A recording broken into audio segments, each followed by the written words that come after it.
Hey, Switch friends! So glad you could join us today for another part in our series on trauma.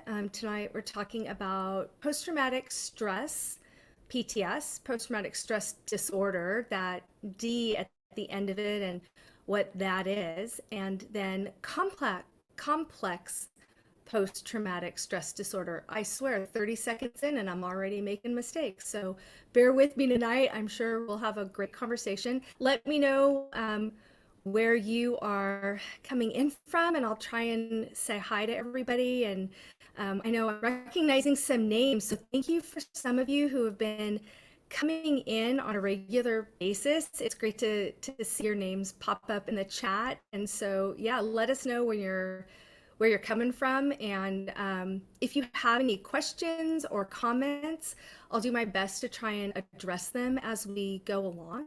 And if I miss it for whatever reason, just pop it right back into the chat again, and hopefully I'll catch it the second time.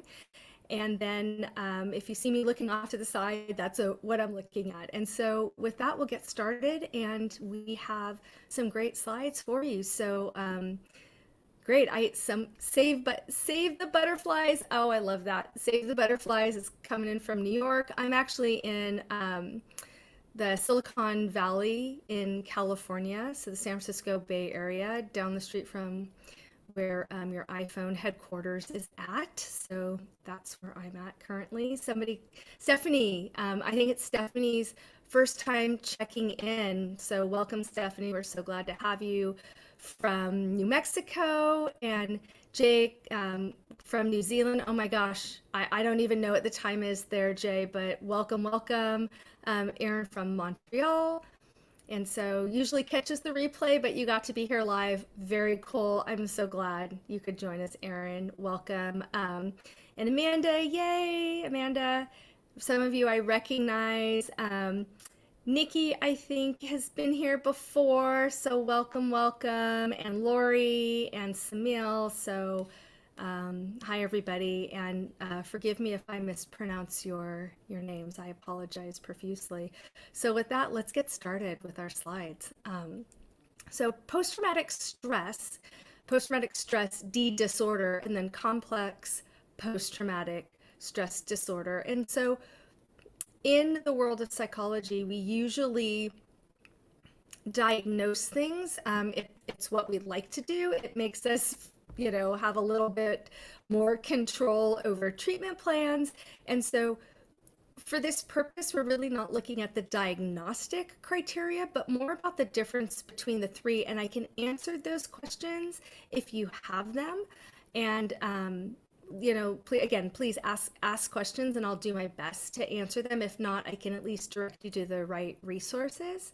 But really, the other noteworthy thing is that PTSD is the one that is in our what we call DSM-5, the diagnosis manual that we use. And PTS is something that's getting more traction, and we're recognizing that people can have post-traumatic trauma without having the D disordered part. And complex post-traumatic stress disorder is becoming more familiar to clinicians, and it's getting more recognition, and they're looking at adding that into the updated version. So that gives a little bit of framework for today's session, or talk, I should say. And really, this isn't a replacement for therapy, but hopefully we'll give you some good tools and tricks always at the end to work with just stress in general, but stress due to trauma and again, post-traumatic stress, so things that happen after trauma. So welcome from Florida and British Columbia. Hi, everybody. So with this first slide, I think there's a couple of repeat slides if you've seen this the live with me before, so bear with me. I like to try and set things up a little bit with trauma first. And so let's talk about trauma and really how it affects your brain.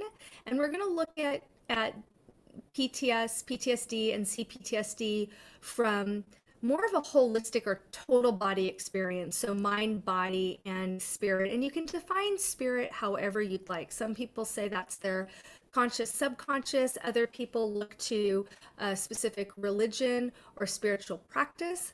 And then other people look at that from more of an existential component. So define spirit for yourself, however that makes sense for you. And so with that, when we look at trauma, the way I like to define trauma is if you think it's trauma's in the eyes of the beholder, then it counts as trauma. It doesn't have to be traumatic to me or to someone else. And so really for me, I'm looking at how the person that I get the pleasure to talk with is defining trauma. The way that psychology typically defines trauma is it's something that was experienced and or witnessed that caused a horrific response, and that horrific response can lead to fear of death, maiming, physical injury, and now we know emotional and psychological injury, sexual injury. So it's really this either lived experienced or witnessed experience. Typically, we have in the past defined trauma as big T trauma or little t trauma. Big T trauma are things like war, rape, child abuse, molestation, things that we typically think of as trauma. Little t trauma is equally as important, and we now know with research little t trauma is equally as important, and that could be growing up in a toxic family with a parent who was emotionally abusive, and that'll come into play when we start talking about complex post-traumatic stress disorder. And so little t trauma are these little events that happen over and over again that we experience, and we don't necessarily track as being traumatic until they reach sort of a boiling point. The other thing about trauma is we have vicarious trauma or secondary trauma. And so that's trauma that we are witnessing. So it didn't happen to us. That could be something that you heard on the radio, you saw on the internet or news, somebody told you a horrific story. And so when you think of secondary or vicarious trauma, it's what we're experiencing based on someone else's narrative. And then we really want to look at moving toward this idea of a healed brain and what does that actually mean. And so for me, that's about skills development, mind, body, spirit, and then this idea of post-traumatic growth. And we'll talk about that in the end. So we can pop on to the next slide. And again, if you're joining us, please, drop in the chat where you're from. And then if you have questions or comments, please, by all means, ask those. And hi, Alyssa's chiming in from Toronto, which is great. Okay, so post-traumatic stress, it works on this fight, flight, freeze mechanism. And so when we get scared, we have three different responses. We have a flight response, which means we leave the scene, or some people will actually have this out-of-body experience or dissociation. So we leave our body, or depersonalization. Those are two. The third one is derealization. So we lose sense of reality for a minute. So we have this fleeing experience. We have a fight, so we'll actually engage. We use anger, either that verbal, emotional, or physical anger or violence. So we actually engage in what the traumatic experience is, or what we perceive to be potentially traumatic. And then we have a freeze component, which basically means that we kind of get stunted in place, and we don't do either. We don't run, and we also don't fight. So we have this freeze component. So with these defense mechanisms, they happen twofold. One is complete biochemistry, so how we're hardwired chemically, and we fled with about 30 different, actually there's a few more than that, hormones that happen. Adrenaline, cortisol, norepinephrine, dopamine, serotonin are the biggies, but we fled with all of these neurochemicals that cause our body to move into flight, fight, or freeze, and allows our brain to also start to respond. And then emotionally, what happens is we start to shut off. And so basically our executive functioning, or the front part of our brain, stops working, and we move into reaction mode.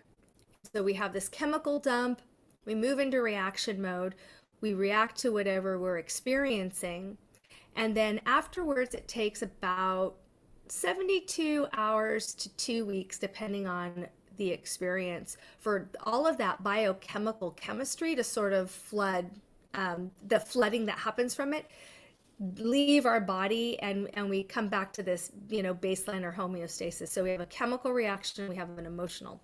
So after that, we have shame that comes up. Shame's about how we identify as ourselves. Some people will have guilt if they yell, if that's their initial reaction, and the situation didn't warrant me yelling at somebody. I might feel guilt. Guilt's about my behavior. Blame, I may blame the situation. People have existential or spiritual blame. They have self-blame. And then they have this sense of kind of dread, humiliation, embarrassment. And so if our first reaction is to run away, slam the door, yell, or engage, we might feel humiliated afterward. And so hopefully this is making sense to everyone. And again, if not, please ask for clarification. Put comments up in the chat too as well. Your feedback and your engagement helps keep this live and relevant. And then we can move to the next slide. So we have, blame, shame, humiliation, and then guilt that happens with our defense mechanism. So that's sort of the aftermath of when that fight, flight, freeze gets activated. And then sometimes people will have a more realistic idea of their experience, and they'll say, well, somebody came up to the car at an intersection and knocked on the window, and I yelled at them, and then I sped through the light changed to green, and I sped through it. They might be able to, when they come down chemically and emotionally from that experience, say, no, that actually was the right thing to do. I don't have any reaction about me, blame, shame, guilt, humiliation, with the exception of, blaming whatever. So when somebody has previous trauma, their reactions tend to happen more often. And we get into the inability to regulate arousal system or cycle. And so this is the cycle that happens with, we become restless. There's this exaggerated startle response. We move into what we call hyperarousal, which means we're aware of everything. Some people will move into hypoarousal, which means they get really tired and lethargic and they want to sleep. And then we have this hypervigilant, which means we become really aware of our situation. So the situational awareness of, I know what's behind me, I know what's around at any one given time. I'm tracking if somebody's been in the house or not, things like that. So we become hypervigilant, which causes us to feel restless or anxious. We can't stand being in our own skin sometimes, or being in that environment, and then that cycle starts all over again. And so post-traumatic stress, that PTS, is I have a traumatic event. Somebody knocks on my window in an intersection and it scares me, and I feel terrified, and I don't know what's going to happen next. Maybe that person reminds me of somebody, or they feel that they're going to encroach in my space. Maybe they're extremely aggressive. And so there's enough detail about them that makes me feel in danger. My defense mechanism kicks in, cortisol, all of those stress hormones dump. I have a reaction. I move into this inability to regulate arousal cycle for a little while until I start to stabilize. And that one episode is what we would say post-traumatic stress. So it's the stress response that's happened after something traumatic. So when this becomes a pattern, and I notice that I'm now, every time I pull into up to the intersection and somebody's in the crosswalk, I have sort of this startle or fear response. That's that exaggerated startle. I'm in this cycle of inability to regulate. So that may be something that happens to me, and it doesn't happen to me in any other environment. So driving on the highway where there aren't any stoplights, or rural areas, doesn't bother me. I don't have any concerns. Stopping at a stop sign is different than at a signal light with an intersection. So there's enough about my situation or my environment that isn't what we would say triggering.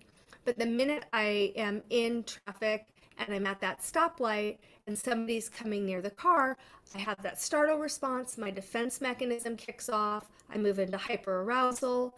And then I'm off back on that cycle again. And we can move to that next slide if you let me know again if you have questions. So part of what's happening is every time I'm in the situation, I'm having a post-traumatic stress response.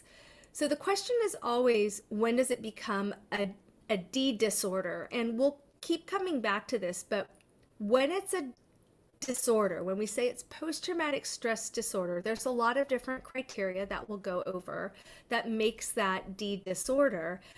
I like to think about it when it affects your daily life and living. So if you were to come in and explain, this is what happened to me while I was driving one time, and now every time I drive on that street, every signal light I stop at, which is there are 15 different signal lights on my way from home to work, and it is affecting me every day. I'm afraid to drive the car. then we might say, okay, this is a PTSD response if it's been 4 or more weeks, right? But if you come in and you say, hey, this is happening, it doesn't affect me from driving, I'm not afraid to drive.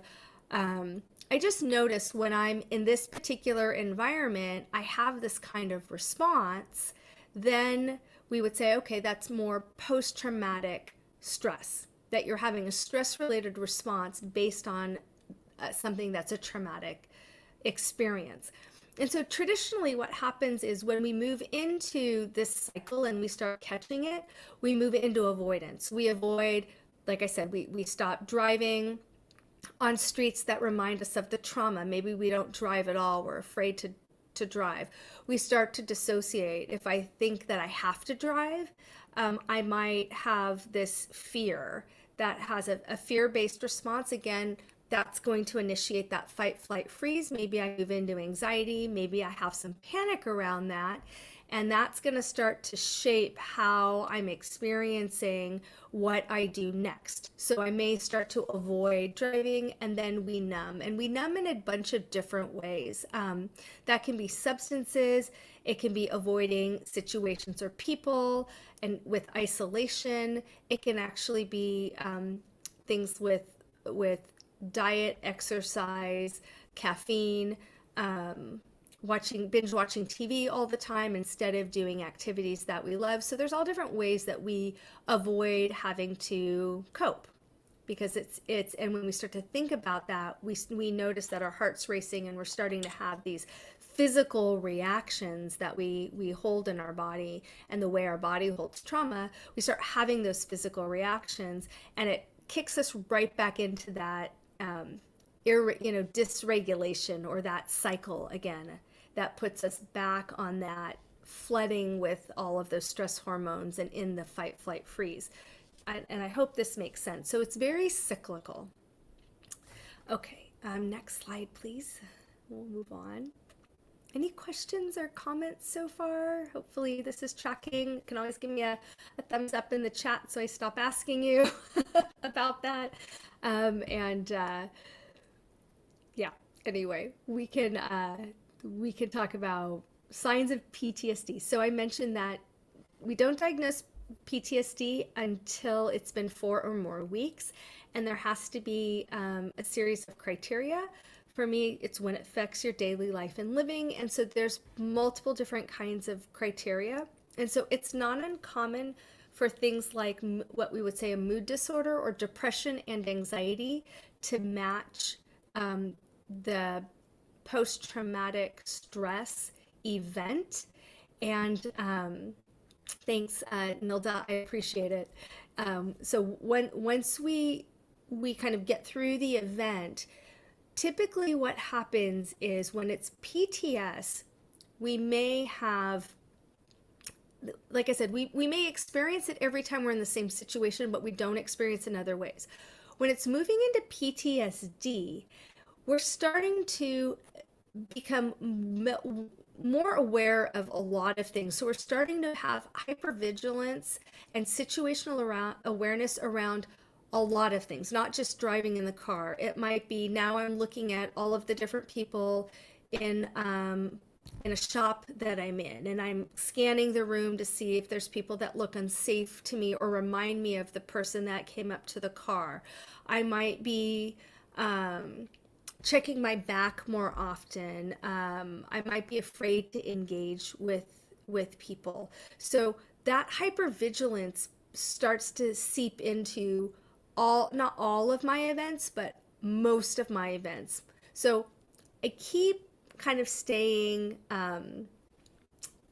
elevated. And so before that period, what we look for is that somebody has this experience and they have this sort of peak experience, and then it might take around 2 weeks or so, maybe even 3, to have that dissipate or disappear. And so it's not uncommon for people to say, I had this experience in the car, and they tell me about the traumatic experience, and they say, I've been having really bad nightmares. It's like the first week I couldn't sleep. I kept seeing the same person come up to the house and knock on my door, or they'll have very specific dreams.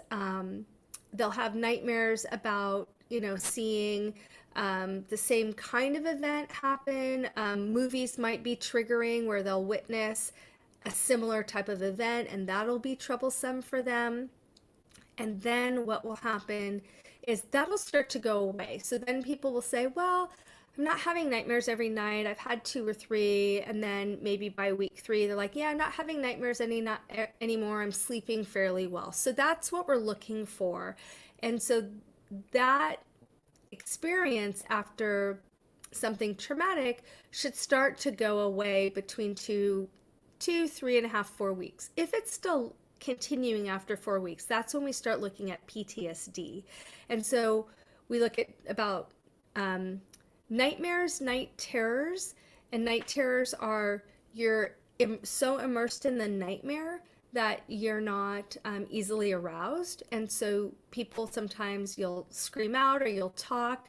Some people will open their eyes, and so your loved ones might think you're awake, but you're still sleeping. And a flashback is actually reliving the experience. So some people will have flashback memories where they drop back into the experience. And so sometimes you'll hear people talk about this 1,000-yard stare where they're kind of looking off to the side and they're reliving the experience and they're not making eye contact.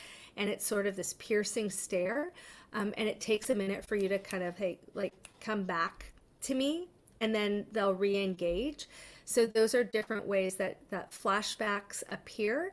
But flashbacks are not nightmares. And so nightmares sometimes can include different components that were scary. And so it could be this one traumatic incident in the car, but it could also pull in other details about things that have happened in the past that, again, maybe you didn't log as traumatic, or they're not traumatic to you as an adult. They were scary or traumatic as a child. And so a nightmare can pull some old details into play. And then there's typically a loss of interest, or just kind of that blah feeling, or meh, like, I don't really feel great. I don't really want to do anything. I wouldn't necessarily say I'm depressed. I go to work, I come home. If I have a family, I take care of my family.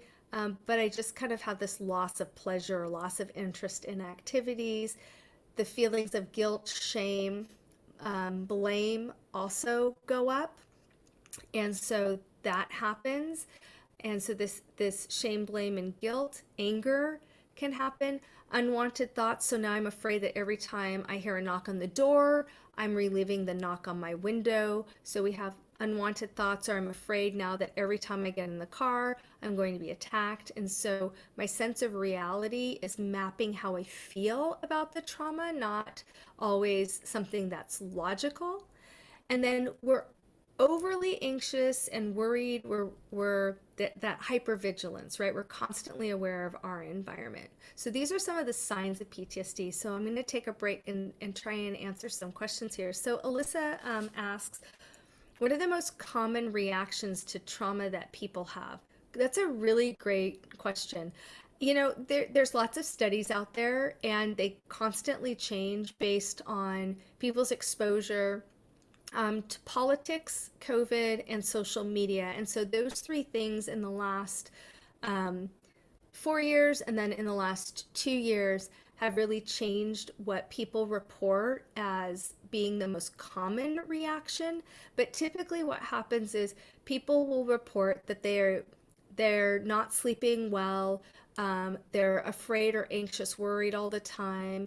They're to use the driving experience, they're afraid to drive. If somebody's been assaulted, or they've been assaulted, mugged, or raped, they'll be afraid to interact with people, go to the store. So it sometimes is trauma specific, but most people come in and they have these particular signs that we've outlined on the chart, and those tend to be the most common ones. Flashbacks really are not that common for people, and not everyone that has PTSD has flashback memories. there's some hypotheses about why that's the case, but that we typically think about that, or when you see it in Hollywood, that's more of a veteran or military response. They have these big flashbacks. I think it's one way for Hollywood to develop character, but that's actually not really what that looks like for most people. And so I think flashbacks is one of the um, least common signs. I hope I answered your question. If not, like if you would just say, no, you didn't answer it. Here's what I'm asking. Um, and then Stephanie asked, what is the best way to cope with all of these responses? How can I regulate when I'm feeling so bogged down by PTSD responses? And it's a great question, Stephanie. And we will absolutely get there with some different skills, and I'll always bring that in at the end. But one of the things is if you're in your body, so in other words, if you notice that your heart's starting to race, your hands get sweaty, it's hard to breathe, you feel like you're starting to move into anxiety or panic, then being in your head helps. And so you want to start to think about something, not necessarily asking yourself why, but what do I need to do? I need to get up, take a break, watch TV, call a friend, read a book, if anybody's into Wordle, I'm a Wordle person. Something intellectual will get you out of that body experience, and sometimes that'll stop the physical symptoms that you're experiencing. And then vice versa, if you're in your head and you're spinning, you're ruminating, you have a lot of fear or worried, that those intrusive thoughts or unwanted thoughts where it's like, okay, I've got to go to the store and I'm going to see, my attacker every single time I go into the store. Stephanie, I'm taking liberties with your story, so forgive me. But I start to have these thoughts.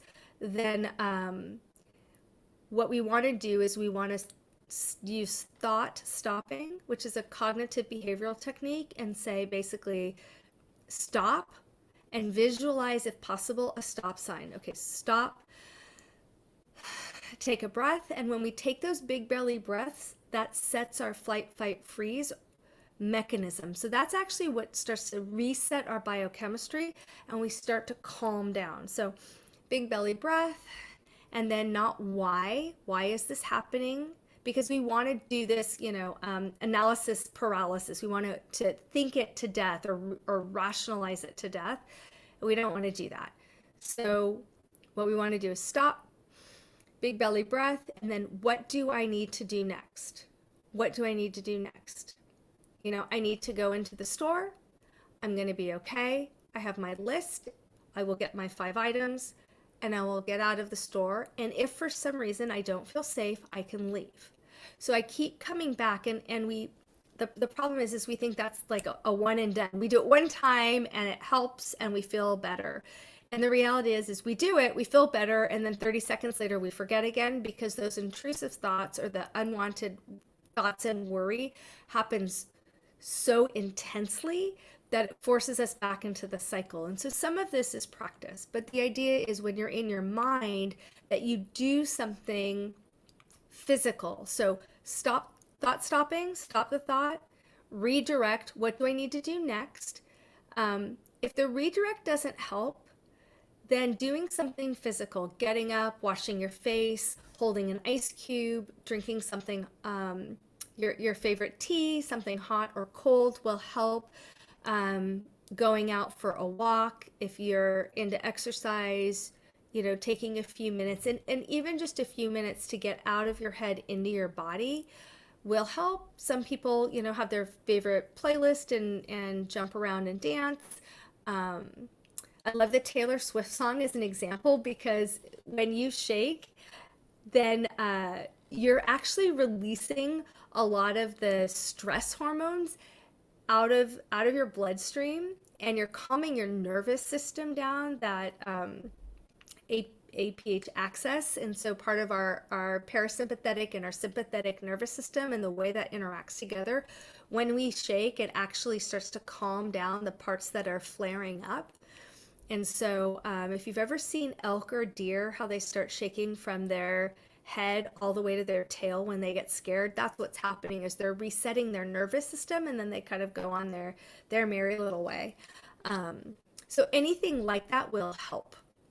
And then we can move to the next slide. They're great questions. Again, thumbs up, ladies, if I answered your questions, or if you need more information, please keep dropping information into the chat. And so signs of PTSD, we're noticing them, and those may happen with post-traumatic stress, with PTS as well, and they will happen with complex PTSD as well. So it's going to track all three. And with PTS, what we're noticing is those symptoms over time are decreasing. PTSD, they may not be getting worse, but they're also not going away. So I think some of the misconception is that, well, it has to significantly get worse in order for it to be PTSD, and that's not necessarily the case. They're just nagging. They just never go away, but it is affecting your life more. And so what you'll notice is I'm having nightmares. The nightmares aren't going away, right? And now it's affecting my sleep, because I'm not sleeping, or I'm afraid to sleep. And then I'm not sleeping, I'm not showing up to work on time, or I'm really struggling staying awake at work, and now it's affecting my daily life and living. So it may not mean that I'm having more nightmares or the nightmares are worse. It's now just intrusive into my life. And so symptoms of complex PTSD are very similar to PTSD. So complex PTSD is when we have lots of little traumas, or those little t traumas. They're relational in nature, typically relational in nature, that stack up. And so it's not one single episode. So with PTSD, you notice I keep coming back to the one episode of the car. With complex PTSD, it's multiple episodes. So it could be the car incident. It could be I fell out of a tree as a child and broke my arm, and I had to have surgery and physical therapy, and that was traumatic. And it could be that I witnessed my friend in a bar fight, and who was beaten up so severely they were in the ICU. So it could be a lot of different things. It could be a parent that yelled at me all the time and was toxic and emotionally abusive. So it could be all these things that stack up. And typically with complex PTSD, we'll see people, first responders, ICU nurses, contact moderators, military and veterans, have a lot of different things that they would classify as post-traumatic stress. They'll have a couple of things that they might put in that post-traumatic stress disorder, or events that really trouble them. And then they also stack up with relational things as well. And so Nilda asks, what if both spouses have PTSD? Yeah, and believe it or not, that's a lot more common than we think. And typically what happens is that you'll trigger each other, right? So if you have one person that has PTSD, who has early childhood trauma, or with child abuse, rape, and you have another person that has the same thing, or they have a horrific accident that they were involved with, they may have some triggers that are similar, but not necessarily the same. And so she also says both spouses have complex PTSD with a question mark, coping strategies. Yes. And if I don't get to it in the next few minutes, please remind me when we go over the coping strategies at the end for when both people have PTSD or complex PTSD.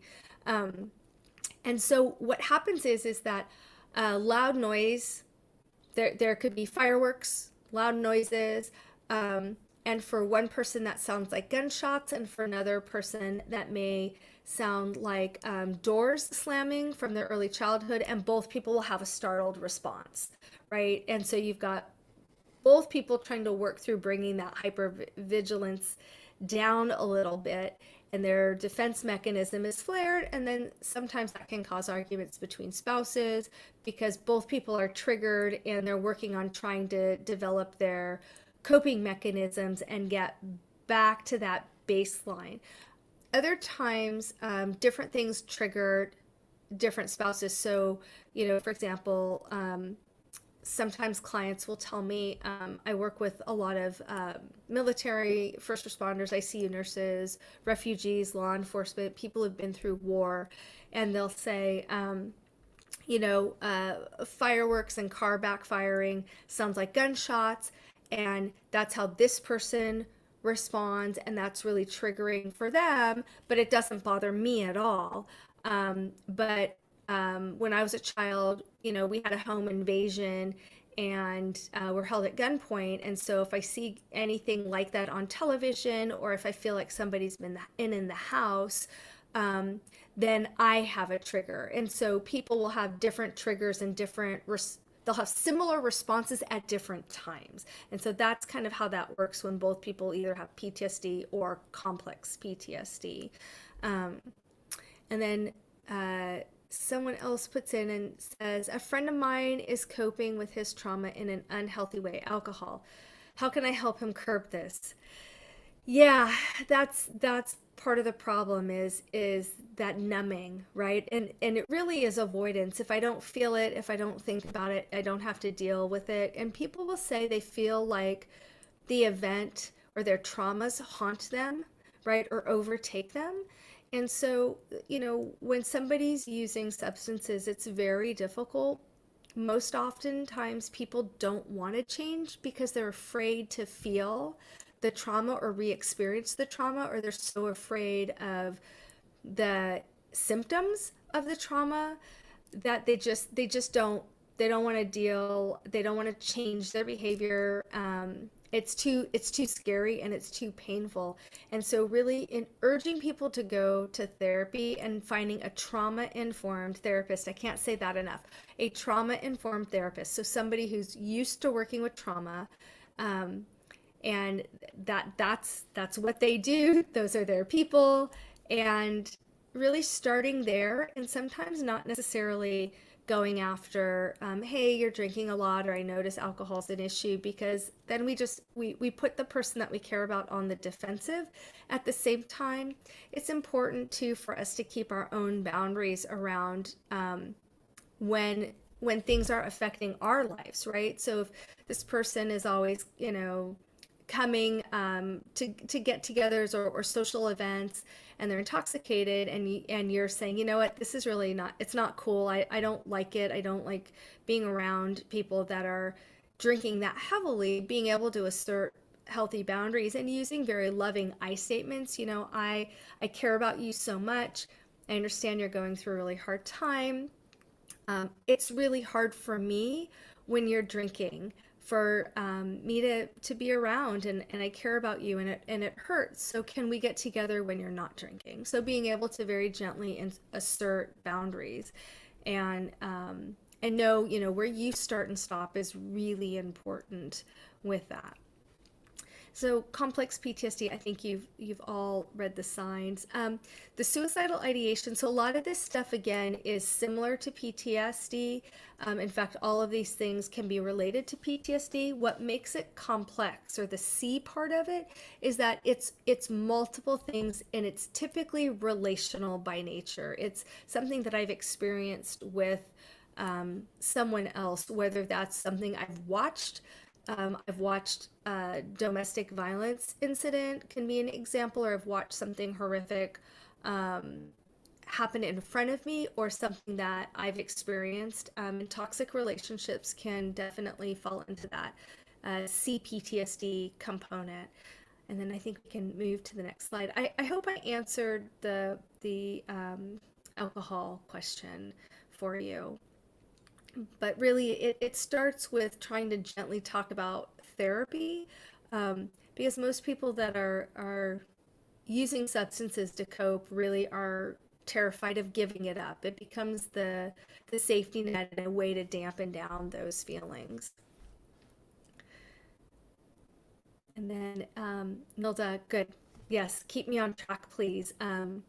So coping strategies, it really is that both partners are talking about doing, again, that kind of thought stopping that we talked about and the redirect in the beginning, that either both people are in therapy or um, one, that they're going together as a couple or they're doing their own individual therapy.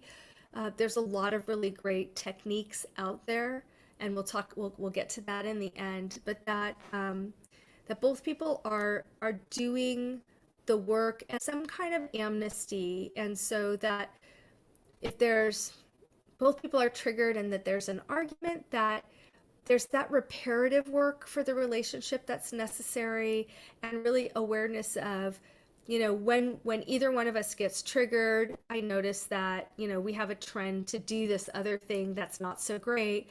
How do we stop doing that? And so it's a we problem. We really, align as a team, and we're working on this problem together, not, hey, I don't do it when I'm triggered, but you do, or that kind of blaming component.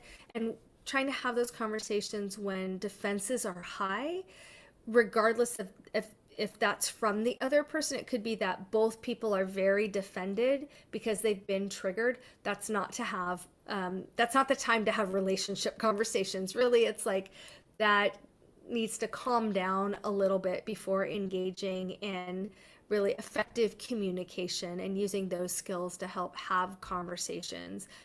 And then when one person is triggered, the spouse or partner asking, how can I support you? What do you need from me right now? When this is happening, what can I do for you? And so really asking those supportive questions of, give me the script. Is there something I can say? Is there something I can do? Can I ask a certain question, series of questions? What feels right or feels good in that moment that I can do to help? And so when both people are triggered, having that conversation and then being able to listen, like, okay, I heard you say this is what you need. And then the other person is, yes, thank you. And it's like, okay, here's what I need. And then that person validates. So you both are getting that reassurance and validation that you're on the right track. So Costello and forgive again if I mispronounce your names, forgive me. And Lizzie say, so being in an abusive relationship can cause complex PTSD. Yes, it can. We know that emotional and verbal abuse, financial abuse, so we have emotional, verbal, financial, physical, and sexual. So any combination of those over a long enough period of time will cause complex PTSD if there's more than one event. So if somebody has a domestic violence experience in a toxic relationship and they leave and they've never had that before, and they don't have relationships again that have any kind of abuse involved in those relationships, they will typically have PTSD, not necessarily complex. But what we'll find is somebody who has had early childhood or childhood trauma will fall into this behavior where that becomes really comfortable. And this happens for a lot of people where if I grew up in a home of people that yelled, I'm going to find comfort in being in relationships where there are yellers because I know what to expect. So if somebody gets really quiet, that makes me feel really uneasy because I actually don't know what they're going to do and it feels unpredictable. And so when we have abusive relationships or toxic relationships that last over a long period of time and there are multiple episodes or events, yes, it's complex PTSD. If we have multiple relationships where there's emotional abuse or verbal abuse, or they're toxic, there may not be sexual or physical abuse in those relationships, then that counts as complex PTSD. So it's the number of episodes or experiences that happen. Single episode PTSD, complex is multiple episode. And Nilda, you're welcome. And you asked, what is financial abuse? Anyone who is doesn't have access to money, right? They don't have a credit card. They don't. Their name isn't on bank accounts. They all of the money that they make is spent by the other person. Things like that. Money is used as a way to manipulate. So people that are they use money or finances to manipulate. People that open up lines of credits or buy cars, property, items without the other person's permission, things like that. And you're welcome. Oh, good. A couple of other people had questions about that. We can go to the next slide too. I'm glad. Yeah, financial abuse. We typically will see that more with when we have elder abuse, where people are relying on a caregiver and the caregiver is taking their money. But it's usually used as a manipulation tactic, and that becomes really it's super insidious and invasive, and it's over time. People find that their spouse will say, I don't want you to work, I only want you to take care of the family, and things like that. So they can't necessarily feel, or they don't feel like they can make their own financial decisions. So Terry asks, how can I help somebody with childhood trauma to talk if their defense mechanism is to shut down and withdraw? Yeah, really, really difficult. So again, it's really having that very gentle conversation about finding a therapist. Sometimes it's just saying, depending on who the person is, right? If it's somebody who's near and dear to me, I might say, and Terry, I'm just going to use you as an example. I might say, Terry, I love you so much, and I can see that this is really hurting you right now. What can I do to help? Can I sit with you? Do you want to talk to me about this? Should we go out and take a walk? Whatever that is. But we want to be very mindful that we're actually not re-traumatizing people, and we're not re-triggering people as well. And we can re-trigger trauma without even realizing that we're doing it. And so, childhood trauma is one of those things where often clients will come into therapy, and they'll have something that's recently happened, and they'll disclose that they had some childhood trauma, but they won't always say what that is. And and so I'll say, as a therapist, is that something that you want to talk about today? I will often hear, no, it doesn't affect me anymore. Okay, so they're clearly not ready to talk about it. And if I keep pushing and pushing to talk about that and give me details, when they're not going to come back to therapy. 2, it's not trauma informed. And then 3, it's also not helpful, because it just, all I'm doing is opening up these wounds. And even if they did tell me, okay, fine, Joe, I'll tell you. So, and then in narrative therapy, we call it the story. So if you hear me refer to the story, please don't hear that being as invalidating. It's a term that we use in narrative therapy. So they'll tell me the story, and then I'm like, okay, well, like, I got another client and I don't want to end the session, and they might be extremely anxious, and we have to end therapy, and then I send them off into the world, and they're completely raw and vulnerable. And so that's the one thing we don't want to do. So Terry, it becomes really, really difficult to have those conversations with people, or with somebody who has child, because sometimes it's the humiliation and the shame is so overwhelming. And I don't want to be judged. I don't want you to think less of me as a person. And no matter how many times you say, I love you, I'm not judgmental, I'm here to listen. There's this level of humiliation that is so core. It's bone marrow deep, and you can see it on their face and hear it in their voice, that sometimes just checking in, hey, can what can I do for you? Like I see you're in a lot of pain today. What is there something that you need? Do you want to talk? And if they say no, say that's okay. What could I do? I hope that helps. Um, and oh, no problem if you're late. First of all, everybody, you're welcome. Those of you that are saying, thank you. This is recorded, so you can go back and watch it. You can fast forward for the parts that you don't necessarily need to rehear again. But the slides are also there for you as well. And thanks for dropping in the link for the YouTube again. So post-traumatic growth.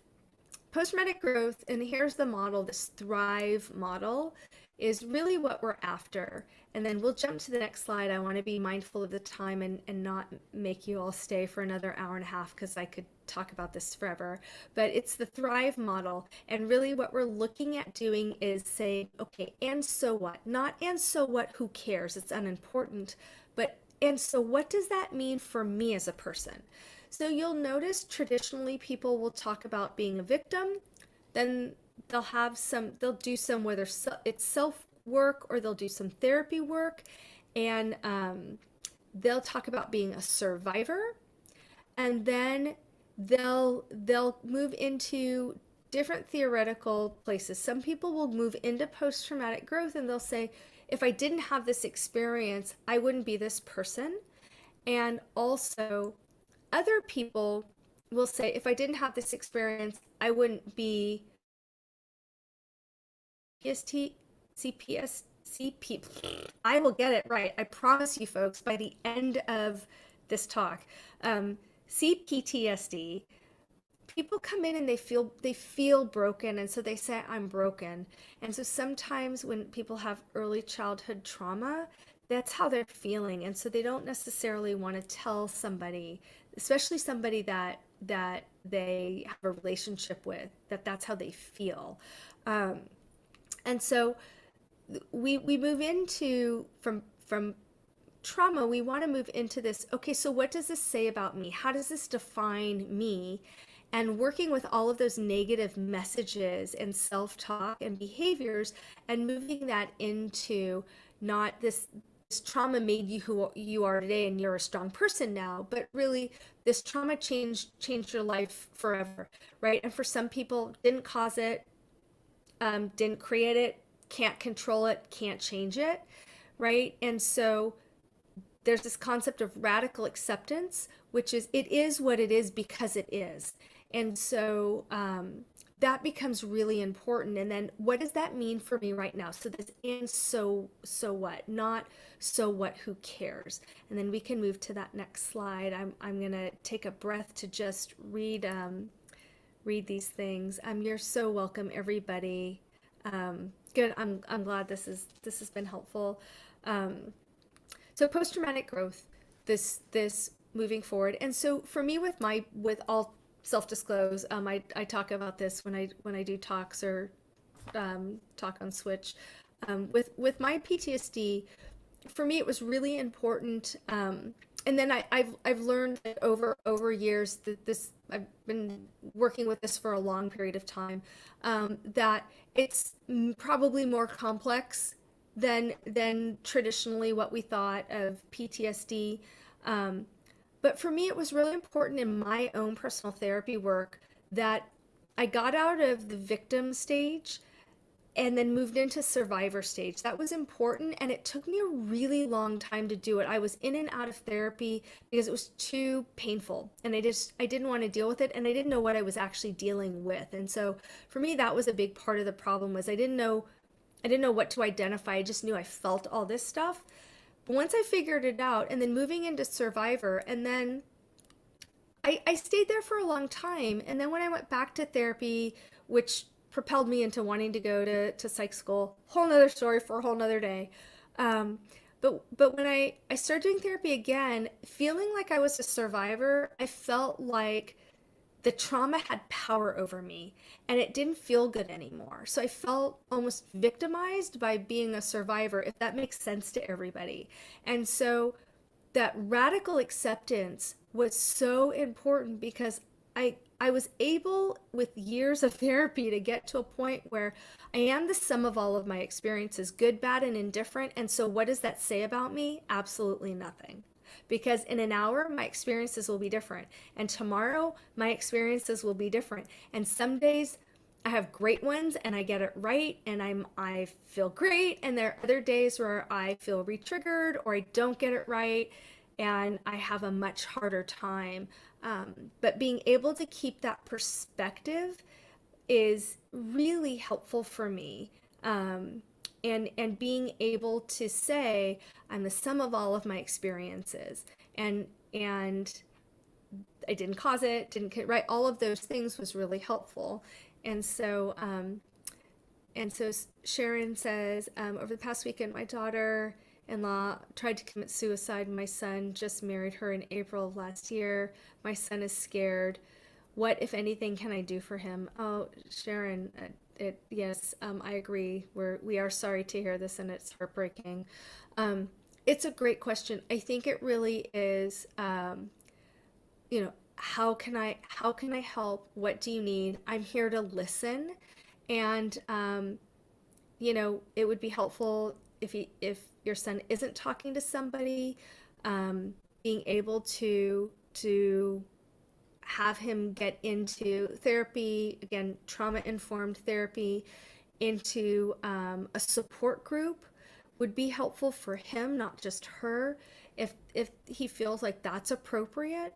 But really, what can I do? And sometimes it's sitting with people. I did this with somebody a couple of weeks ago, actually. A friend of a friend, said, "Hey, I know this is what you do. Can I give your number?" Sure, of course. And that person really just was so overwhelmed with trying to figure out therapists that we did a Zoom and we got online and we just started reading therapy profiles. And it was like, how does this person sound? They sound okay. Okay, let's send them an email. Well, I don't know what to write. Okay, let's work that out. And so that's what they needed in that time. They didn't want to talk about what had happened. They just didn't know what to do and where to start. So I think really just checking in, Sharon, about, what do you need right now in this moment and how can I help you? And then also, Sharon, maybe doing some of your own therapy work, because I'm sure the more that he discloses to you, the harder it is to sit with. And also, being a mother of a 22-year-old son, it's really hard to watch your kids in pain and suffer. And so really being able to talk to somebody about that, and how do I support this? How do I get my own help around this might help as well. And so sometimes starting that ball off by saying, I'm going to therapy, so I know how to better cope with what's happening to our family and how to support you. Do you want to come with me? Do you want to talk about it? And sharing your experience, not, oh, how this situation is making you feel, but maybe more about your process through therapy might help. And I hope those are helpful, Sharon. And for all of you, you can get my information underneath the YouTube.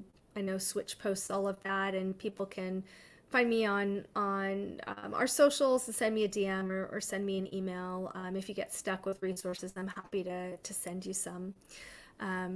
So HALT is really what we talked about before. It's that thought stopping concept of identifying my hungry, angry, lonely, tired. So stop, take a breath, and this is one way to check in with yourself emotionally and intellectually, or cognitively, about how you're physically feeling.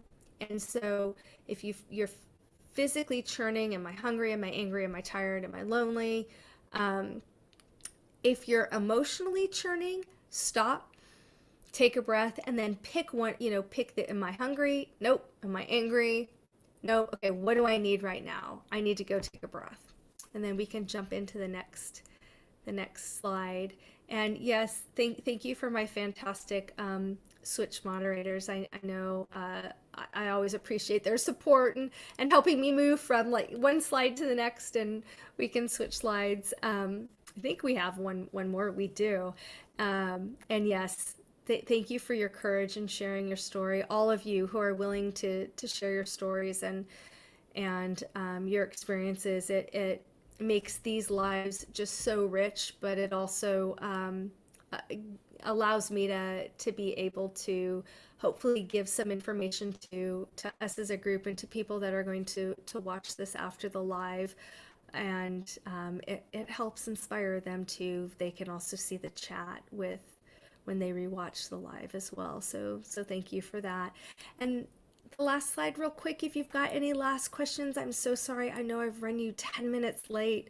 Um, so, here's some ways to achieve post-traumatic growth. For me, it started with DBT, dialectical behavior therapy, which is a mindfulness practice with cognitive behavior or CBT skills. So it's this East meets West practice. So it started with DBT. And for me, that was mind changing. Journaling is amazing. I love the Switch journal. I'm constantly promoting it. I think it's just so amazing. The self-love journal is more process-based. The working with sort of this negative self-talk is definitely more skills-based, but both of those are great ways to start working with some of this stuff. And say this is all me. I was diagnosed with PTSD, past abuse and trauma, which was triggered recently by a loved one dying painfully of cancer. I'm heartbroken and struggling to regulate. Thank you. You're so welcome. And yes, what happens with PTSD and with CPSD is it's not uncommon for an event to trigger it, and then all of a sudden it's there. And a lot of times it was for me, and it's for my clients as well. A lot of times what will happen is this event will happen and then all of the dominoes fall, and then when you're looking at it all, figuratively, you're looking at all of the pieces and you're like, oh, that's what's been going on for me all this time. I had no idea. So now I've got some language and some terms to be able to put to this that helps. I hope this was helpful for everyone. Thank you so much for sharing your stories. And please let us know, what else you're interested in hearing from Switch. We have a lot of different products and podcasts that we're doing. I've got a couple more in my trauma series, so it's always Tuesday at 4 p.m. Pacific. And so I hope you join us for our next one. And thanks again, folks. It's been a real pleasure getting to know you all. And again, thank you for sharing your stories.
Oh my